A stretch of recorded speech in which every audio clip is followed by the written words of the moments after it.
Hi, I'm Stephanie from the Havilland Aircraft Museum, and we've got a big subject for you today, so it's going to be a two-parter with a try this at home in each part, and Jeffrey's helping there with our no expense spared compass, as you can see. Now today we're exploring air currents, particularly air vortices, and here is one. You recognise that? It's a tornado or a hurricane. Now a tornado is an air vortex, and it's a large spiral of air getting more powerful as it narrows to the tip. And we know that that power is capable of really causing some damage, both on the ground and in the air. And the air is full of air vortices. And they can also be created by aircraft. And there's a picture there of another air vortex. That's a storm photographed from above, and you can see the spiral there. And they can be created by aircraft cutting through air currents. And if the shape of the aircraft isn't designed well enough, and these vortices can actually damage the wings or bodywork, so aircraft designers and pilots really have to understand how air moves. And this is called fluid dynamics, and I'll talk a little bit more about that in the next part. Vortices are created by something called the Coriolis Effect.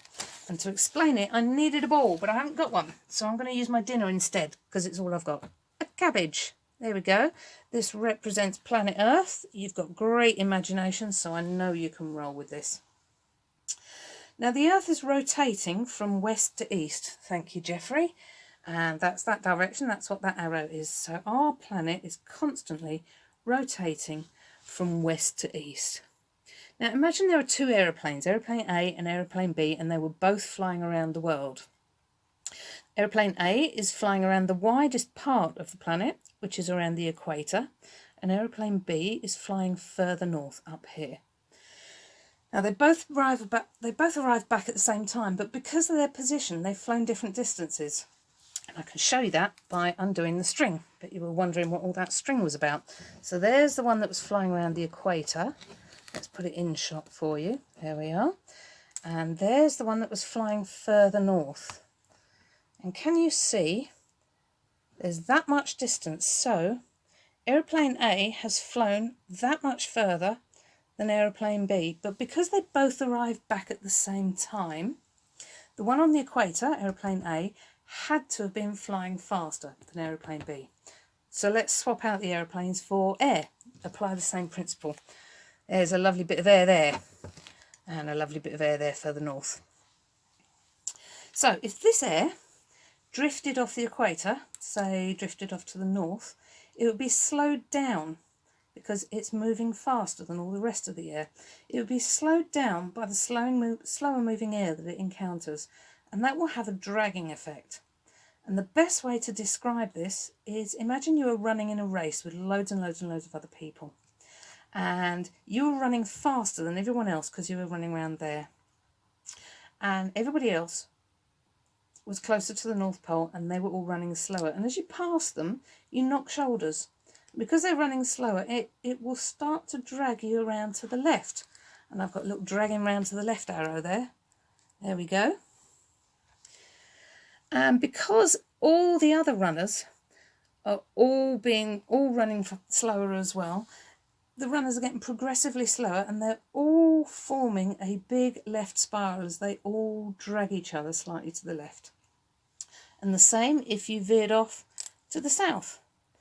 All the slower runners towards the south would knock you on the other side, and I've got knocking on the other side arrow. There we go. And they would knock you round to spin round to the right. And this is exactly what happens to air. And this spinning effect causes a spiral vortex. Everything north of the equator is pulled anti-clockwise. Everything south gets pulled the other way, clockwise. Now, it doesn't matter where you are or what direction you're moving, because the Earth always rotates from west to east, it will always cause the same spiralling effect. Now, a vortex can appear in any moving fluid, and a fluid is a substance that's able to flow easily. All liquids are fluid, but not all fluids are liquid. Gas is a fluid, sand is a fluid, even a bucket of marbles is fluid because you can pour them out, you can make them flow. And air is a fluid too, and all fluids are affected by the spiralling of this Coriolis effect. And if you don't believe me, here's your try this at home. Go and fill a basin with water and then pull the plug out. Can you see the vortex forming above the plug hole? In which direction is it moving? Is it going clockwise or anti-clockwise? Well, here at the museum, and we're on that bit of the cabbage, around about there-ish, we flow anti-clockwise. But it depends what side of the equator you live. So why don't you give it a go? Maybe send in some pictures of your experiment. Now in the next part, I'll show you how to make your own air vortex with your own air vortex cannon. So stay tuned, stay safe, stay well, and thanks for watching. Goodbye.